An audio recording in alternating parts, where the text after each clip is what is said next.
¿Qué onda, gente? ¿Cómo andan? En el video de hoy vamos a hablar sobre los orígenes de los mundiales y sobre el Mundial 1930. Espero que les guste, vamos con la intro y comenzamos.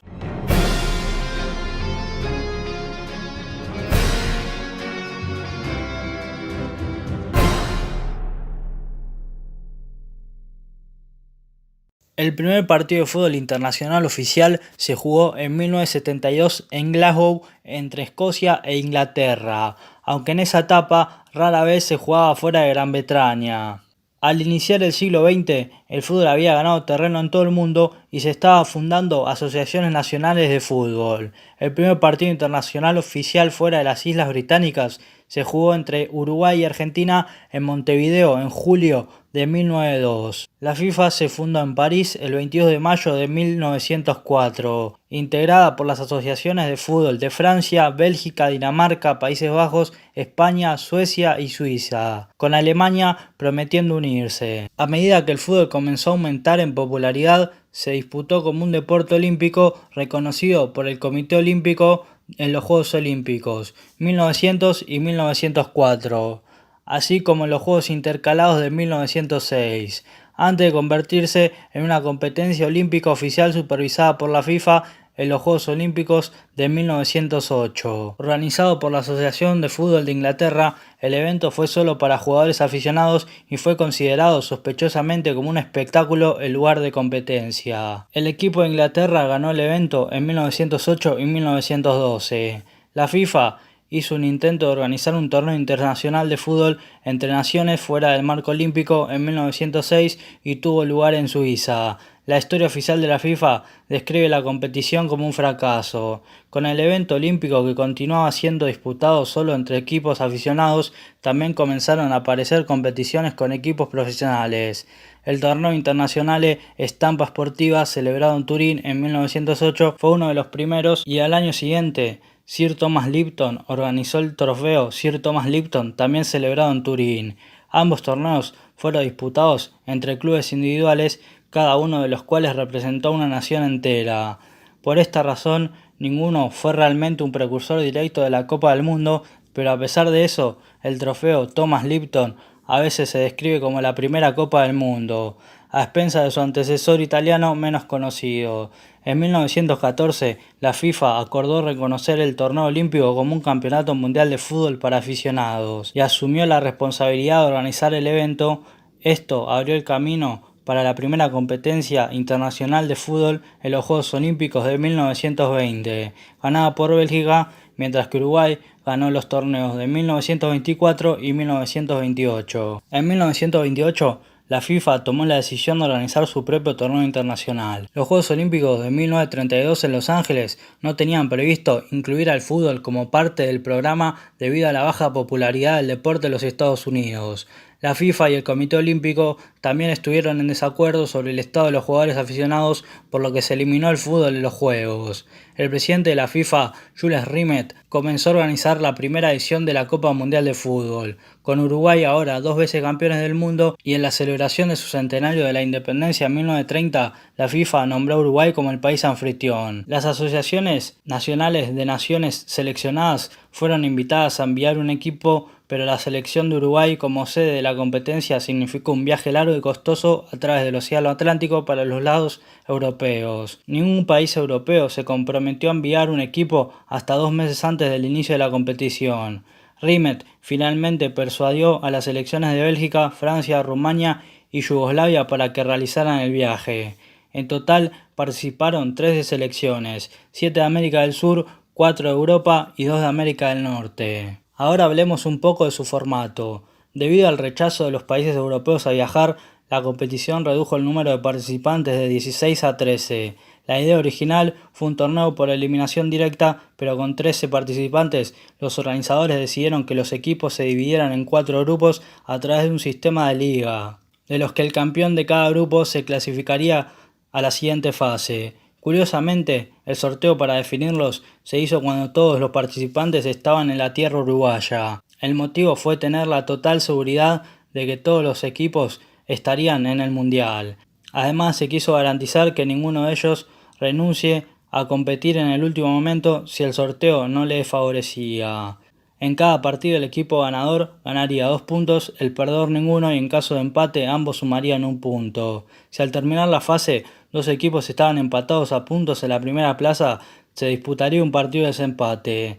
Los 4 ganadores del grupo pasaron a una fase final con eliminación directa a partido único, la llamada fase semifinales, en la que estaba previsto un tiempo extra en caso de empate. Se tuvieron en cuenta 2 criterios para la formación de los grupos: mantener el mayor interés del campeonato y conceder a los demás equipos la posibilidad de realizar buenos partidos.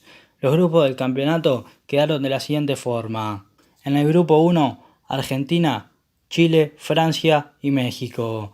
En el grupo 2, Bolivia, Brasil y Yugoslavia. En el grupo 3, Perú, Rumania y Uruguay. Y en el grupo 4, Bélgica, Estados Unidos y Paraguay. Los primeros 2 encuentros de la historia de la Copa Mundial tuvieron lugar simultáneamente el 13 de julio, fecha en la que Estados Unidos impuso 3-0 a Bélgica, mientras que Francia le ganó 4-1 a México. El primer tanto de la competencia fue anotado por el jugador francés Lucien Laurent. Ahora hagamos un resumen de lo que fue el torneo. El grupo 1 fue el único con 4 selecciones, que fueron Argentina, Chile, Francia y México. 2 días después de ganar a México, los franceses se enfrentaron con uno de los equipos favoritos del grupo, Argentina. Durante el encuentro, los galos se vieron marginados por las lesiones de sus jugadores.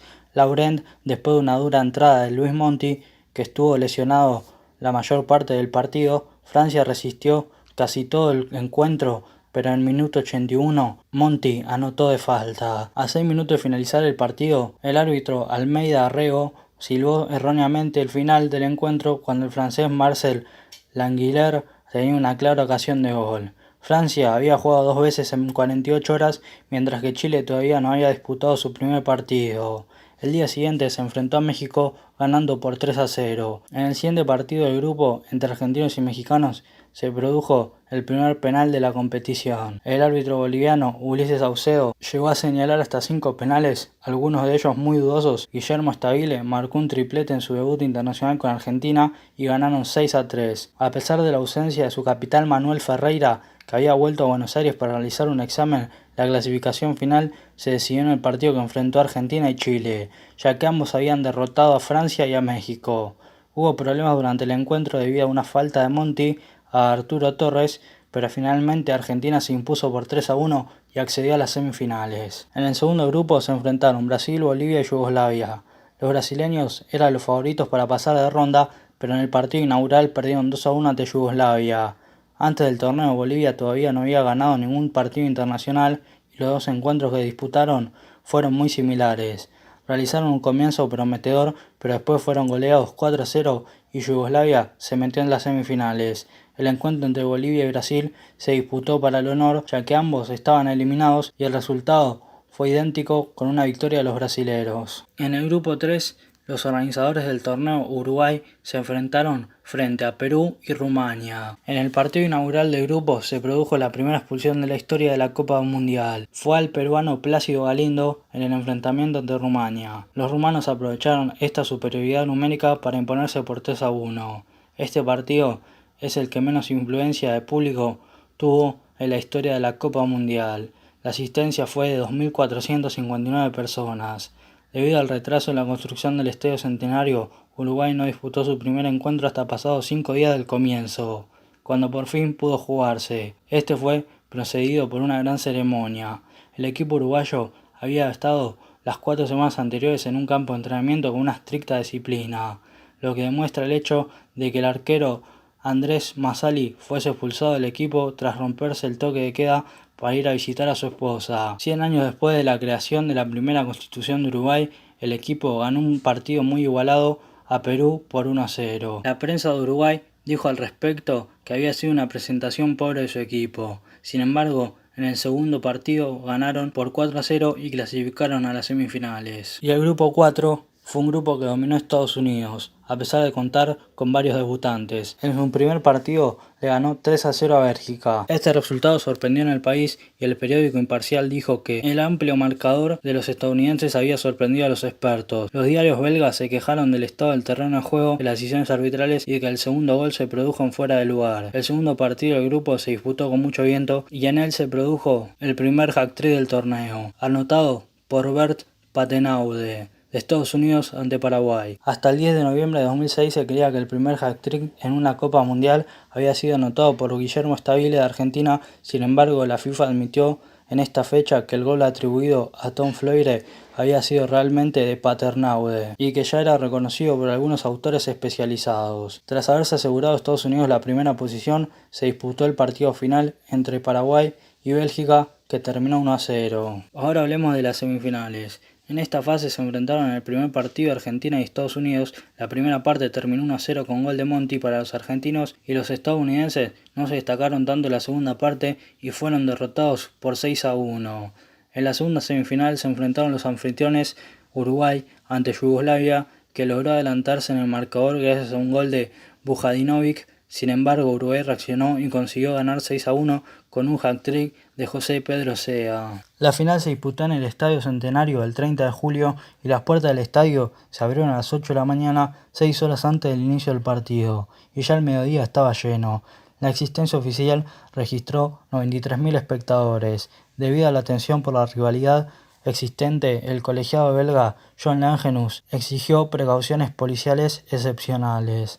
Se estima que entre 10.000 y 15.000 argentinos hicieron el viaje hasta Montevideo para presenciar la final. Cada equipo quería jugar con su propio balón, por lo que el árbitro lo resolvió lanzando una moneda al aire. La final se jugó con el balón argentino, pero también hay fuentes que aseguran que la primera mitad se jugó con la pelota argentina y la segunda con la uruguaya. El árbitro fue el belga John Langenus, que aceptó pocas horas antes el encargo y con la condición de disponer de un barco en el puerto 1 hora antes del anuncio final, en caso de problemas de seguridad. Uruguay hizo un cambio en su alineación con respecto a la de las semifinales, y Castro sustituyó a Anselmo, que estaba enfermo. El partido acabó 4-2 a favor de Uruguay, que iba perdiendo 2-1 al acabar el primer tiempo, y se adjudicaron el título de campeones del mundo.